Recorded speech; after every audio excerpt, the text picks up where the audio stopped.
이 말씀은 마태복음 11장 20절에서 16절부터 30절까지 보도록 하겠습니다. 마태복음 16절에서 30절, 예수님의 지혜를 배우라, 예수님의 지혜를 배우라 하라는 말씀으로 마태복음 11장 16절부터 한 절씩 교독하겠습니다.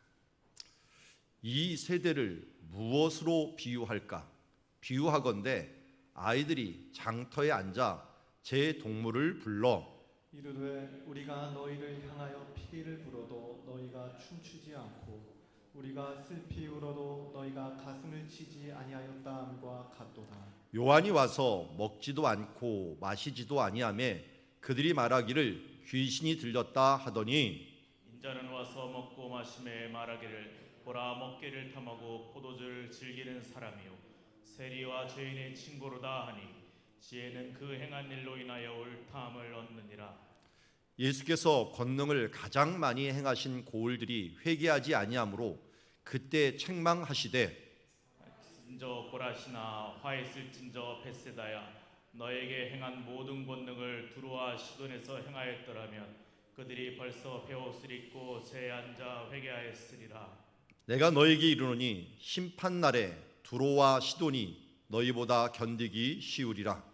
가버나움아, 내가 하늘에까지 높아지겠느냐? 음부에까지 낮아지리라. 내게 행한 모든 권능을 소돔에서 행하였더라면 그 성이 오늘까지 있었으리라. 내가 너희에게 이르노니 심판날에 소돔 땅이 너희보다 견디기 쉬우리라 하시니라. 그때 예수께서 대답하여 이르시되 천지의 주제이신 아버지여, 이것을 지혜롭고 슬기 있는 자들에게는 숨기시고 어린아이들에게는 나타낸 것을 감사하나이다. 옳소이다. 이렇게 된 것이 아버지의 뜻이니이다. 내 아버지께서 모든 것을 내게 주셨으니 아버지 외에는 아들을 아는 자가 없고 아들과 또 아들의 소원대로 계시를 받는 자 외에는 아버지를 아는 자가 없느니라. 수고하고 무거운 짐 진 자들아, 다 내게로 오라. 내가 너희를 쉬게 하리라. 나는 마음이 온유하고 겸손하니 나의 멍에를 메고 내게 배우라. 그리하면 너희 마음이 쉼을 얻으리니. 같이 읽습니다. 이는 내 멍에는 쉽고 내 짐은 가벼움이라 하시니라. 아멘.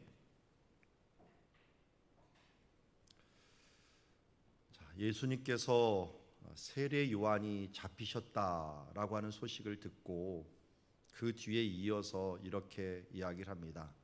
이 세대를 무엇으로 비유할까 하면서 이 세대가 아이들이 장터에 앉아서 제 농부를 불러갖고 이르되 우리가 너희를 향하여 피리를 불어도 너희가 춤추지 않고 우리가 슬피 울어도 너희가 가슴을 치지 아니하였다 함과 같도다라고 합니다.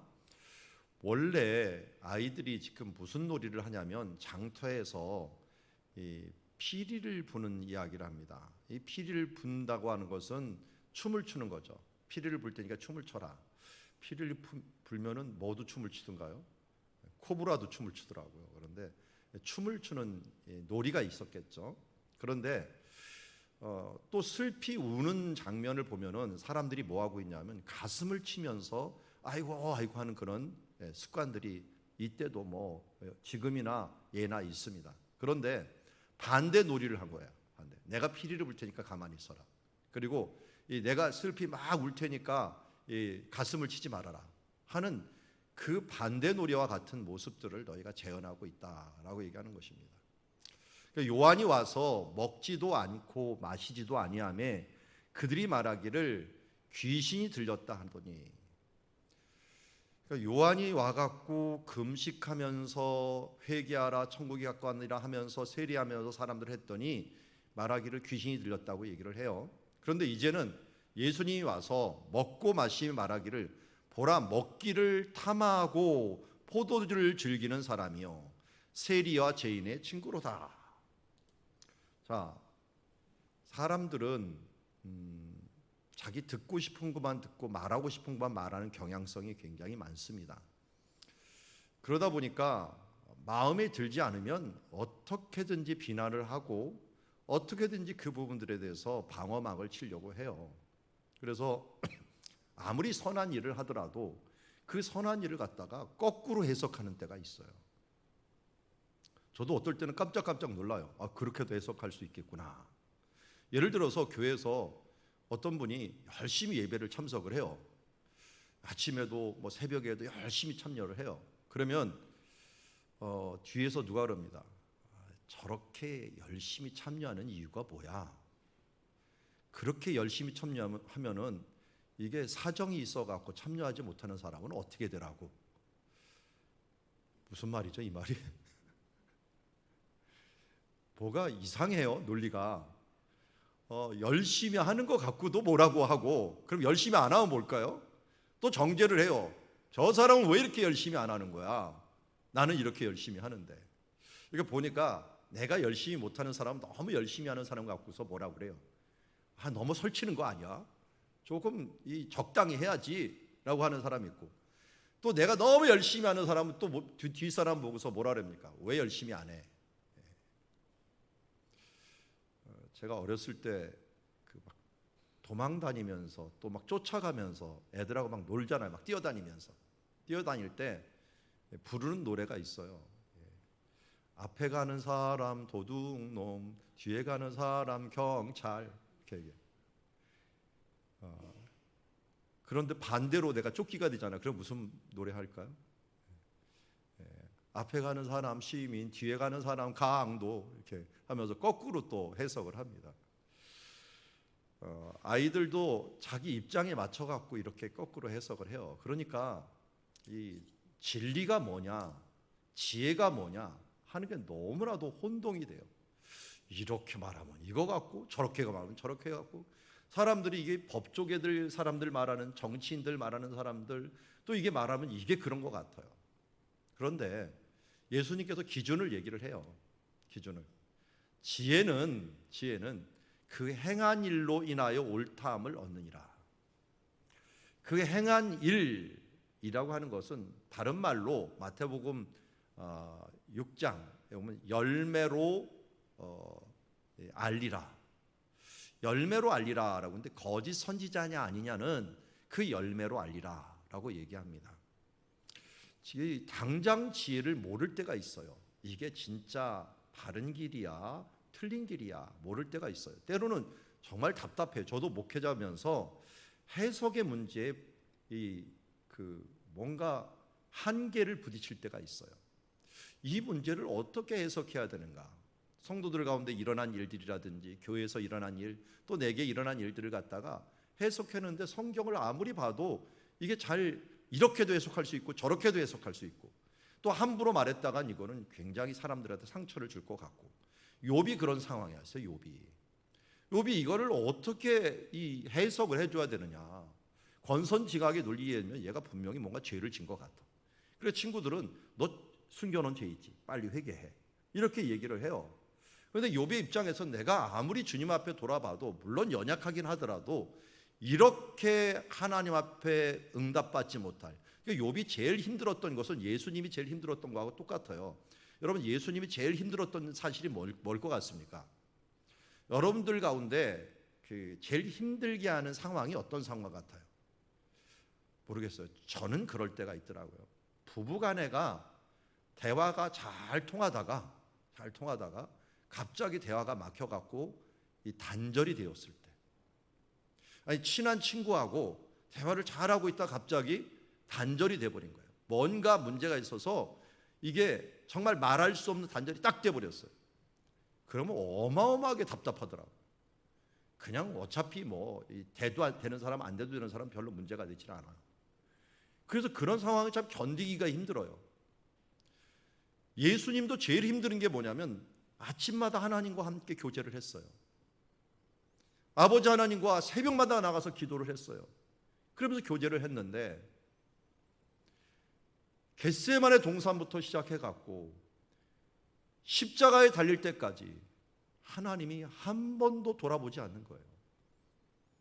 응답도 없고 보는 것 같지도 않고. 그러니까 예수님이 뭐라고 그럽니까? 엘리 엘리 나의 하나님 나의 하나님 라마 왜 사바르타니, 왜 나를 버리십니까? 나를 버리십니까? 하면서 응답하지 않는 장면이었어요. 여러분, 욥은 어땠습니까? 욥은 자식 집들이 잔치를 벌여도 하나님 앞에 예배를 드렸어요. 예배를 드렸다라고 하는 것은 하나님과 교제가 있었다는 거예요. 교제가 있었고 예배를 드린다는 건 대화예요. 대화하면 하나님께 기도를 하면은 욥에게 어떤 확신들이 와요. 그런 삶들을 계속 해온 거예요. 우린 욥이 그냥 이 제사 드리고 말았다라고 생각하지만 제사라는 게 뭡니까? 하나님 앞에 올려드리고 하나님께 응답을 받는 거예요. 이 죄에 대한 정함에 대한 확신을 받는 그런 시간들이 있었어요. 그런 교제를 계속 해왔는데 하나님이 그것을 뚝 끊어버린 거예요. 아무리 기도하고 외쳐도 이게 왜 나한테 왔는지 안 알려주는 거예요. 그런데 그게 옳은 거냐 틀린 거냐는 함부로 판단을 못하는 거예요. 그래서 아니 하나님의 응답이 일단 없으니까 하나님께 물어봐야 되는데 하나님의 응답이 없어. 그래서 때로는 이 지혜를 판명받기 위해서는 오랜 시간이 기다립니다. 지혜는 그 행한 일로 옳담을 받는다는 것은 열매를 통하여 아는 거기 때문에 열매가 열릴 때까지 우리가 기다려봐야 아는 때가 있어요. 그래서 예수님도 비유를 통해서 어떤 사람이 이 밀밭에다가 가라지를 뿌려버렸어요. 그러면 이거를 어떻게 해요? 이게 올라오는 거 받고 잘못 뽑았다가는 가라지나 원래 밀이나 거의 비슷해요. 그 잘못 뽑으면 다 뽑힐 것 같으니까 나중에 열매를 보고 뽑아라. 열매로 그것을 알게 되는 거예요. 우리가 진정으로 하나님 앞에 어떻게 섰는가 하는 거는 하나님이 우리의 보여주는 열매들로 알게 돼요.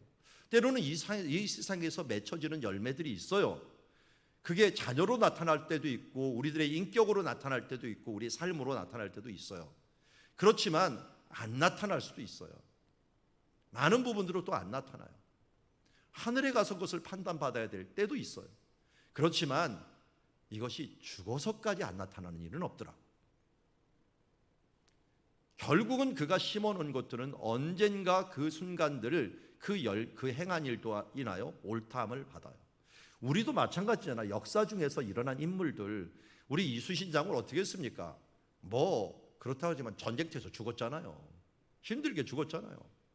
그런데도 불구하고 역사가 그것을 기억하고 그게 그의 훌륭함을 인정해 주는 삶들을 우리가 보는 것처럼 하나님도 이 땅에서 10배를 거두게 할 수도 있지만 마지막 우리가 큰 세계까지 생각해서 영생을 얻지 못할 자가 없다라고 하면서 예수 그리스도를 위하여 자기의 모든 것을 버리고 쫓아가는 사람들에게 진정한 지혜자들은 이런 사람이다라고 이야기하는 것을 보게 됩니다. 여러분, 우리가 주님 안에서 신실하게 심는 것들은 결코 헛되지 않다라고 하는 것을 알고 우리가 멀리 바라보고 이 땅 가운데서 심어야 될 줄 압니다. 보이는 것들 위주로 사람들 눈에 잘 보이고 또 하나님을 생각하지 아니하고 내 욕심껏 이 뿌리는 것들은 우리 스스로가 압니다. 그런 부분들은 결국 지혜로 인정을 받지 못한다는 것을 알고 우리가 열매로 알리라라고 하는 예수님의 말씀처럼 우리의 삶 가운데 좀 멀리 바라보고 우리의 삶에 잘 뿌려나가는 삶들이 되기를 원합니다. 우리가 이 제자발에서 배우지만 중요한 일이 있고 긴급한 일이 있죠. 중요하고 긴급한 일은 빨리 해야 돼요. 그렇지만 긴급하지만 중요하지 않은 일이 있어요. 뭐 그게 대표적인 게 어떤 사람은 중요하다고 생각하지만 밥 먹는 거 이런 거는 긴급하고 중요한 일은 아니더라고요. 저도 오늘 너무 바빠갖고 일을 하다 보니까 밥을 끼니를 막 건너뛰고 해도 그것 때문에 뭐 큰 문제가 일어나는 건 아니더라고요. 그런데 중요하고 긴급한 일들은 좀 빨리 해야 되죠. 그런데 많은 일들이 긴급하지 않은데 중요한 일들이 많아요. 그게 뭡니까? 기도하는 일, 이렇게 예배하는 일, 이렇게 뿌리는 거예요. 우리 경건을 위해 뿌려놓는 거예요. 우리 욥을 보았잖아요. 욥이 항상 그러하였더라. 그가 하나님 앞에서 제사 드리고 나면 그 문제를 모두 하나님께 갖고 나와서 하나님 앞에 영광을 올려드리고 혹시 제 가운데 있는 것을 회개하는 일들, 이게 뭐예요? 예배죠. 예배하는 일들을 항상 그렇게 해서 경건을 쌓아 놓았더니 환난 날에 이 모든 것을 지혜롭게 극복을 해요. 친구들이 옆에다 대고 아무리 뭘 하고 뭘 해서 이리 흔들리고 저리 흔들리는 게 아니라 욥의 강점은 뭡니까? 하나님께 외쳐요. 하나님께 부르짖어요. 그러면서 내가 왜 이렇게 됐습니까? 하나님 응답하소. 하나님이 응답을 안 해요. 안 했는데도 끝까지 하나님 앞에 계속 외쳐요. 그것이 결국은 지혜가 되고 그것이 결국 하나님께 응답받는 비결을 가져오는 것을 보게 됩니다. 의롭다함을 인정받는 거죠. 왜? 끝까지 줄을 붙들었으니까. 여러분, 응답되느냐 안 되느냐는 중요하지 않아요. 사실 하나님 편에서는. 그 시간은 너무 짧기 때문에. 그러네 어떤 상황에든 하나님을 붙드는 것들을 잃지 않고 있는 것들. 우리 지난주에 가치관에도 보았잖아요. 하나님은 선하시다. 하나님은 선하시기에 합력하여 선을 이루신다라고 하는 부분들을 우리가 믿는다면 우리에게 응답이 없건 우리 가운데 어떤 일이 벌어지건 우리가 하나님이 선하시다라고 하는 걸 인정하면 하나님께서 그 선하신 뜻을 이루어 가신다라고 하는 것을 믿고 나가는 것. 그렇게 행동해 나가는 것이 결국 지혜요. 그것이 옳다함을 인정받는 비결이다 하는 것을 우리에게 말씀하고 있습니다. 이게 믿음이죠. 그러면서 예수님께서 이제 말씀을 하실 때 갑자기 이제 고을들을 얘기를 합니다. 권능을 가장 많이 행한 고을들이 21절에 보니까 고라신, 벳세다, 그리고 23절에 보니까 가버나움이에요. 먼저 고라신과 벳세다에 대해서 이야기합니다. 너에게 행한 모든 권능을 두로와 시돈에서 행하였더라면 그들이 벌써 베옷을 입고 재에서 앉아 회개하였으리라. 내가 너에게 이르노니 심판날에 두로와 시돈이 너희보다 견디기 쉬우리라. 두로와 시돈을 이야기하고 고라신과 벳세다를 얘기했어요. 여기 지도를 읽는데 예수님이 저주한 곳이 고라신 그리고 벳세다예요. 그리고 23절에 보니까 가버나움이 있죠. 이 가버나움을 또 했어요. 그래서 여기가 예수님이 사역을 열심히 하신 트라이앵글 지역이에요. 이상하게 이 사역자들은 이렇게 트라이앵글을 많이 이루더라고요. 왜냐하면 사무엘도 그랬고요, 엘리야도 그랬고, 이 베델, 길갈, 이런 지역들 라마 해갖고 한 3개 지역들을 순회하면서 사무엘도 사역을 한 것을 보면 여기서도 예수님도 고라신, 벳세다, 가버나움을 집중적으로 사역을 하셨던 것 같아요. 이것이 이제 갈릴리 바다의 북쪽 지역이었던 것을 보게 됩니다. 어느 정도로 했느냐? 예수님께서 말씀하시기를 그때 모든 권능을 이라고 했죠. 권능, 많은 권능을 여기에 행한 걸 보게 됩니다. 그래서 여기서 모든 권능, 또 여기에 행한 모든 권능이라고 얘기하죠. 이 권능을 정말 많이, 기적을 많이 행한 거죠. 우리 잘하는 기적 뭐 있어요? 벳세다 그러면 잘하는 기적 딱 나와야죠. 벳세다 들녘에서 뭐 있었어요? 오병이어기죠. 오병이어기죠 있었잖아요. 가버나움, 벳세다에서 가버나움 가는 길에서 물 위를 걷는 것. 물론 이건 제자들에게 한 거지만 가버나움에서도 당장 무슨 일이 있었습니까? 이 손 마른 자가 낫는 일들, 이 중풍병자가 고라신과 가버나움 사이에서 중풍병자가 나왔다가 중풍병자가 낫는 일들, 이런 일들은 수없이 성경에 이 가버나움 중심으로 굉장히 많이 기록되어 있는 것을 보게 됩니다. 그런데 고라신과 벳세다에 했던 능력을 두로와 시돈에게 행했다라면 이라고 나왔어요. 여기 보니까 고라신과 벳세다가 여기 있는데요, 두로가 여기 있죠. 두로 있고 요 위에 시돈이 있어요. 시돈이 있는데 여기는 이제 베니게라고 부릅니다. 그래서 수로 보니게 연인할 때 베니게가 여기 있는데 여기에서 행하였다라면 나을 것이다. 그런데 이게 왜 여기서 행했다는 말을 할까요? 여기에 있는 이 사람들이 가나안 사람들이에요. 가나안. 그래서 수로 보니게 여인이 가나안 여인이라고도 얘기를 해요. 가나안 사람. 이 이스라엘 사람들이 제일 못마땅해 하고 제일 천히 여기는 사람이 가나안 사람이거든요. 근데 이 가나안 사람들에게 차라리 행하였더라면 너희가 이 사람들이 차라리 회개하고 돌아왔을 것이다. 그런데 너희는 이렇게 많은 권능을 듣고도 행하지 않는다라고 얘기합니다. 이번에는 가버나움 보고 얘기합니다. 내가 하늘까지 높아지겠느냐, 음부에까지 낮아지리라. 예수님이 이 가버나움에서 집중적으로 사역을 하셨어요.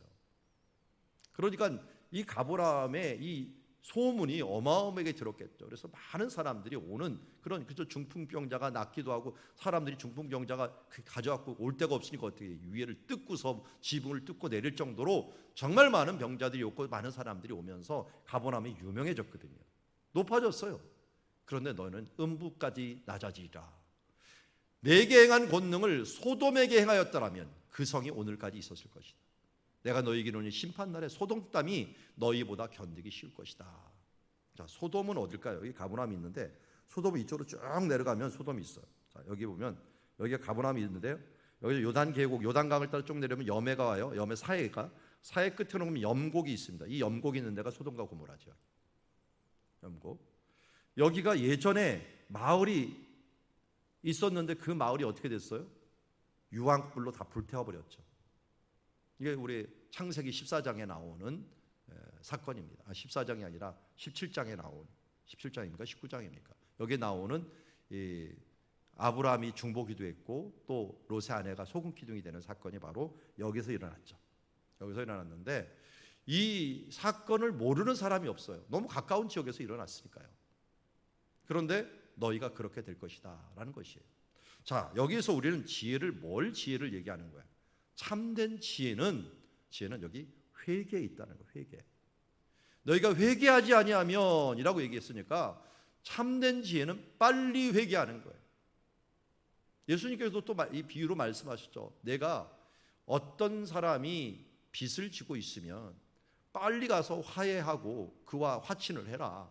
그렇지 않으면 그가 너를 잡아갖고 이 옥졸에게 넘겨버릴 것이다 라고 얘기합니다. 우리가 빨리 회개를 하고 해결을 해야 돼요. 회개라고 하는 것들은 반성하고 틀리다 그랬죠. 돌아오는 거예요. 돌아오는 거.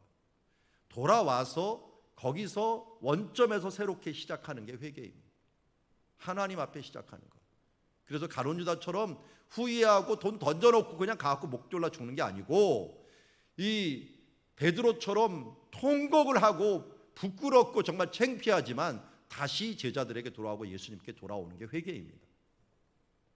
자존심 부리면서 여러분 반성하고 후회하는 거로 끝나는 걸 회개라고 하지 않아요.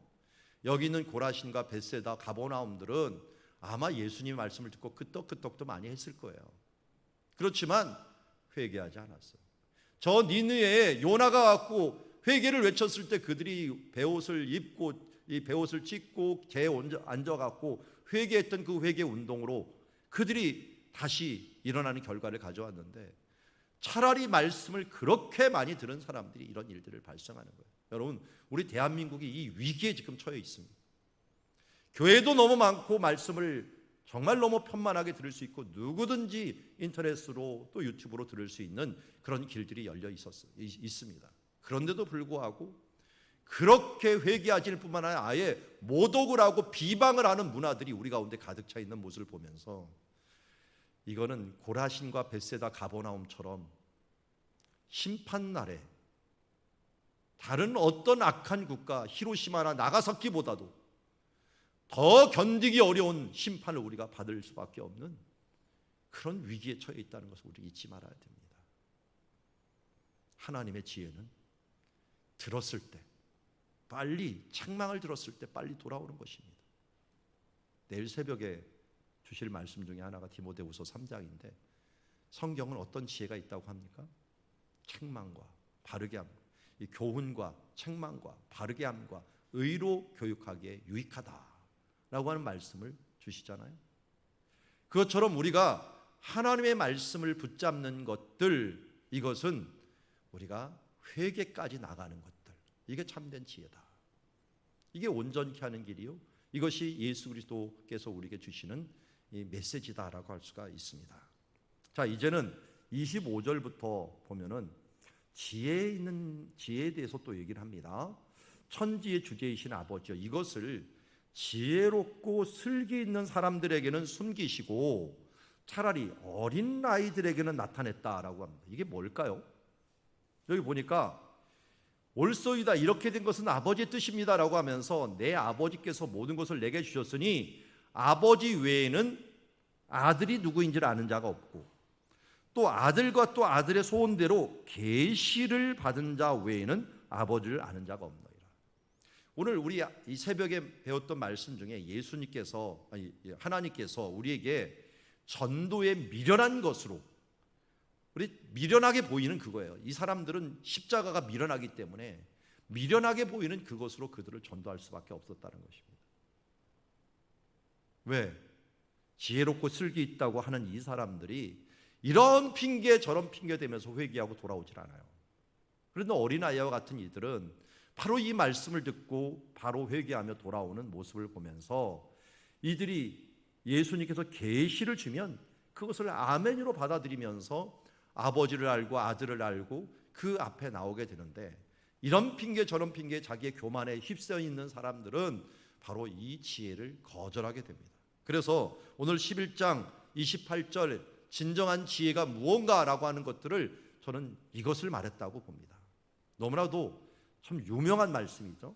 우리 28절부터 30절까지 한 목소리로 한번 더 읽어봅시다. 시작. 수고하고 무거운 짐진 자들아 다 내게로 오라. 내가 너희를 쉬게 하리라.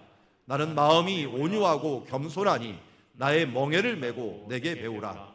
그리하면 너의 마음이 쉼을 얻으리니 이는 내 멍에는 쉽고 내 짐은 가벼움이라 하시니라. 아멘. 참된 지혜는 회개하는 거잖아요. 돌아오는 거예요. 누구한테? 하나님이 창조하셨잖아요. 하나님께 돌아오는 거예요. 창조자 하나님께. 하나님의 형상대로 지음을 받았잖아요. 하나님께 돌아오는 것입니다. 그게 내게로 오라 아닙니다. 내게로 오라. 수고하고 문제자 다 내게로 오라. 그럼 내가 너희를 쉬게 하리라. 여기까지는 굉장히 기분이 좋습니다. 그런데 29절에 보면 조금 찜찜해요. 왜냐하면 나는 온유하고 겸손하니 멍에를 같이 매자는 거예요. 아니, 예수님이 대신 다 맸으면 끝난 거 아니에요? 근데 나까지 또 매야 돼요? 예수님은 또 매래요, 또 이걸. 아니, 쉬려면서 또 왜 매래? 그리고 매우서 나에게 배우라고 얘기합니다. 그러면 너희 마음이 쉼을 얻을 것이다 라고 얘기합니다. 자, 우리는 놓치지 말아야 할 것은 죽기까지 이 멍에가 없어지지 않는다는 거예요. 우리 삶에 있는 멍에는 우리가 천국에 이를 때까지 우리는 끊임없이 멍에가 있습니다. 그런데 이 멍에를 사람들이 어렵게 여기는 사람도 있고 보람되게 여기는 사람들이 있어요. 여러분, 아주 열심히 일했지만 아주 보람된 일이 있죠. 그러니까 보람된 일들을 하고 나면은 지치지가 않아요. 괜히 기분이 더 좋아요. 그런데 이게 보람 없는 일들을 하게 되면 조금만 해도 지쳐요. 제가 맨날 쿠사리를 먹는 것 중에 하나가 쇼핑센터 갔을 때예요. 저는 이상하게 쇼핑센터 딱 들어서는 순간 몸이 머리서부터 힘이 쫙 빠져요. 그래갖고 이거 어디 쉴 데 없나 하면서 자리만 이렇게 보고 다니면 옆에서는 또 제 아내가 눈치를 주면서 또 힘 빠지는구나. 아예 또 차 타고 갈 때 이상하게 그때 가면 하품이 나오더라고요. 그런 데를 가면은 가기 전부터 하품이 나와. 그러면 하품을 하면 이 기분이 나빠갖고 또 몰아서 막 그러더라고요. 나는 그러고 싶지 않아요. 그런데 내 몸이 반응을 해요. 반응을. 나도 좀 그 아내를 사랑하는 마음으로 쇼핑센터 가갖고 좀 같이 봐주고 또 뭐 물건 가전제품 같은 거 있으면 좀 봐주고 하는데, 이상하게 제가 관심 있는 전자제품 같은 거 보면 눈이 반짝 떠갖고 자동차 이렇게 무슨 부속품이라든지 또 뭐 새로 나온 물건이라든지 이런 거 보면 참 좋아해요. 그래갖고 힘이 나갖고 막 가는데 이상하게 뭐 옷 산다, 특별히 옷을 산다, 뭐 신발 산다 그러면 내 거 사는데도 불구하고 괜히 힘이 쫙 빠지는 모습이 봐요. 이게 사람들이 저만 그런지 모르겠는데 이상하게 제가 그렇게 생겨 먹었어요. 그런 걸 보면은 사람마다 참 틀린 것 같아요. 그런데 아무리 힘든 일이라도 저는 맨날 쿠사리 먹는 일 중에 하나가 너무 성지순례를 갔는데 너무 즐겁게 성지순례를 한다는 거예요. 힘들 것 같은데 너무 즐겁게 한대요. 이상하게 거기서 하는 것들은 즐거워요. 힘들지 않고 기쁘게 할 수가 있어요. 그럴 때는 멍에는 매는 일이거든요. 여러분 뭐 아시는지 모르겠지만 제가 봉사하는 것도 많이 있어요. 지난번 안식년 때 한 달 살이를 했거든요. 한 달 살일 때 진짜 1원 한 푼 안 받았어요. 가서 한 달 동안 봉사 아주 그냥 처음부터 끝까지 쫙 하고 왔습니다. 갔다 와서 그냥 뭐 심장이 좀 이상이 있을 정도로 열심히 일하고 진짜 봉사만 하고 쫙 왔어요. 그전에도 몇 번 그런 적이 있어요. 그런데도 그것이 힘들지는 않아요. 내 육체가 사인을 보낼지는 모르지만 힘들지는 않아요. 이게 바로 하나님의 일이에요. 우리가 하나님께서 주신 일들을, 하나님께 주시는 일들을 기뻐하면 그분을 기쁘게 하고 그분과 함께하는 것이 기쁨은 뭡니까? 멍에를 매는 것이 기쁜 거예요. 그래서 예수님께서 우리에게 너희가 내 제자가 되려 하면 내 십자가를 지고, 자기 십자가를 지고 나를 쫓을지니라 라고 말씀해요. 저도 이 말씀을 듣고 정말 열심히 고3 때 공부를 했어요. 이 말씀이 제 마음에 딱 꽂혀갖고, 그래, 내가 학생 때 열심히 하는 것들이 내 십자가다. 그래서 고2 겨울방학부터 얼마나 열심히 했는지 내 일생에 제일 열심히 했던 것 같아요. 그런데 이상하게 끝날 때마다 코피도 나고 돌아올 때 힘든데 뭔가 뿌듯한 마음이 그때 있었던 것, 그 새벽 공기를 마치면서 오는데 이상하게 뿌듯한 마음들이 있었던 것이 생각이 나요. 그때 나를 이끌었던 자기 십자가를 지라 라고 하는 그 마음이, 그 말씀이 저를 이끄는 큰 힘이 되었던 것을 보게 됩니다. 그 이후에도 이상하게 말씀이 나를 이끌면 어떤 어려운 상황에서 멍에를 메고 주님의 그 뜻을 배우는 것이 힘들지 아니하고 그것이 힘이 됩니다. 옛날에 만화를 통해서 교훈을 많이 받기도 했어요. 뭐 외인부대니 뭐 이런 것들 다 어렸을 때 대부분 보신 분들이 있을 거예요. 그럴 때 보면은 이현세 씨가 한 말이, 저는 지금도 그 만화 중에서 교훈받은 것 중에 하나가 있어요. 힘든 일들은 다른 일들을 함으로 쉼을 얻을 수 있다라고 하는 거예요. 내가 여기서 직장을 통해서 열심히 일하고 보람들이 있지만, 근데 거기서 보람을 못 느꼈으면 다른 일을 열심히 해갖고 그 일들을 통해서 열심히 했는데 거기서 쉼을 얻는다는 거예요. 우리 같은 성도들이 그런 거 아닙니까? 주중에 하는 일이 주님의 주신 사명이기도 해요. 사명에도 열심히 일을 하지만 주일날까지 와서 또 열심히 일을 해야 돼? 이거 별로 안 좋아하는 사람이 있어요. 그런데 이 원리에 의하면 주일날까지 열심히 와서 일하는 게 쉼이에요. 여기서 우리의 머리가 쉬고 우리의 육신은 조금 힘들지 모르지만 우리들의 정서적인 쉼을 얻는 게 바로 이 원리예요. 예수님이 온유하고 겸손히 나의 멍에를 메고 내게 배우는 시간, 말씀 배우고 기도하고 또한 예배하고 또 봉사하고 하는 것, 그게 뭐라고요? 쉼이라고 얘기하고 있어요. 쉼. 그 쉼을 그냥 아무것도 안 하고 쉬는 것들, 또 내가 하고 싶어하는 것 가지고서 그냥 놀고 먹고 마시고 이런 거 갖고 쉼이라고 생각하면 성경의 쉼이 아니에요. 성경의 쉼은 주님과 함께하는 거예요. 멍에를 같이 하고 그분과 함께하는 것이 쉼이고, 이 멍에는 쉽고 또 내 짐은 가벼움이 돼요. 내 짐이 가볍게 되는 일들이 벌어지는 거예요. 이게 또 뭐냐면 십자가라 했죠. 십자가. 여기 오늘 아침에 주신 말씀 중에 고린도서 1장 24절에 오직 부르심을 받은 자들에게는 유대인이나 헬라인이나 그리스도는, 여기 그리스도가 있어요. 그리스도는 하나님의 능력이 하나님의 지혜다라고 합니다. 참된 지혜가 뭡니까? 예수 그리스도예요. 예수 그리스도. 그런데 이 예수 그리스도가 어떤 분이냐? 여기 보니까 2장 1절에 보니까 형제들아 너희가 나아가 하나님의 증거를 전할 때 말과 지혜의 아름다운 것을 아니했는데, 그 다음 뭘로 했다는 거예요? 하나님의 지혜로 했는데, 그게 뭐냐면 예수 그리스도와, 여기는 아까 그리스도라 했죠? 예수 그리스도와 그 십자가에 못 박히신 것, 이것도 지혜인 거예요. 그러니까 예수 그리스도가 지혜라고 하는 그 안에는 그가 십자가에 못 박힌 것, 그 십자가에 못 박힌 걸 나도 함께 십자가에 못 박히고 나도 십자가를 지는 것, 이것이 하나님의 지혜다. 이것이 사람들에게는 세상에는 미련한 것처럼 보이는 것 같지만, 아니 왜 그렇게 봉사를 하고 왜 거기에 힘을 써, 왜 거기에 돈을 써 라고 얘기하는, 왜 시간을 써라고 하는 사람들이 있을지만, 진짜 지혜는 예수 그리스도와 그가 원하는 일들을 위해서 내 십자가를 지고 그 길을 가는 것, 그것이 하나님의 지혜고 그것이 우리의 쉼이고 우리의 안식이다라는 것입니다. 주님은 이것을 통해서 힘을 주십니다. 그래서 오늘 지혜를 요약하면 이렇습니다. 하나님 안에서 열매로 모든 지혜는 증명이 된다. 2000년간 예수 그리스도의 말씀이 어떻게 증명되어 왔는가는 역사가 증명하고 있습니다. 이상하게 점쟁이한테 점을 받으면 사람들이 불안해해요. 물에 가지 말아라, 불 가까이 가지 말아라, 뭐 산에 가지 말아라, 뭐 하라는 것 하지 말라는 것도 많은데 뭔가 불안해요. 이 귀신들과 함께하면. 그런데 예수님과 함께하면 평안해요. 그래서 육의 생각은 사망이요 영의 생각은 생명과 평안이라고 했어요. 우리가 힘들더라도 평안해요. 부족한 것 같은데 평안해요. 부족한 것들이 부족함이 없어요. 그리고 예수님의 지혜는 회개하는 데 있다. 말씀을 듣고 회개하는 데 있다. 돌아오는 게 진짜 지혜입니다.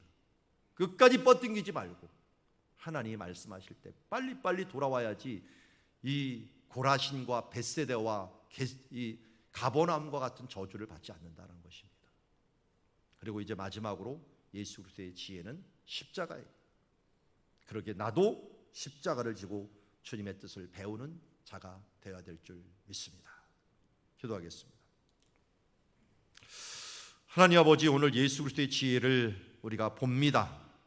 예수님이 우리에게 알려준 그 지혜대로 정말 의로운 것, 또 하나님이 기뻐하시는 것들을 이 땅에서 심는 자들 되게 하여 주시옵소서. 내 이익을 구하며 당장의 향락을 구하는 것들을 심는 자의 삶이 아니라 하나님이 기뻐하시고 원하시는 일들을 심음으로 말미암아 이 지혜는 그가 행한 일로 인하여 인정을 받는다. 지혜는 열매로 안다라고 하는 이 원리를 항상 잊지 않게 하여 주시옵소서. 지혜로운 삶을 살아가게 하옵소서. 하나님, 이제 진정한 지혜는 예수 그리스도의 말씀을 듣고 회개하는 길입니다. 오늘도 우리가 잘못 걸어간 것들이 있고 잘못 생각한 거 있다면 빨리 고치는 것고, 그것이 바로 하나님의 지혜인 줄 믿습니다. 하나님, 이제 십자가가 하나님의 지혜임을 다시 한번 알려주셨습니다. 주님, 내게 주어진 십자가 거절하지 말고 저기 구레네 시몬처럼 그 십자가를 졌다가 그의 가족이 구원받고 정말 영광의 십자가가 된 것처럼 우리가 이해할 수 없는 상황이 나를 짓누르고 힘들게 할지라도 그 십자가를 지고 주님이 원하는 길, 주님과 함께 걸어갈 때 그 멍에는 쉽고 가볍고 보람 있는 일들로 우리에게 나타날 줄 믿습니다. 오늘도 하나님의 지혜, 예수 그리스도의 지혜를 우리가 들었사오니 그대로 행하게 하여 주시옵소서. 예수님의 이름으로 기도드리옵나이다.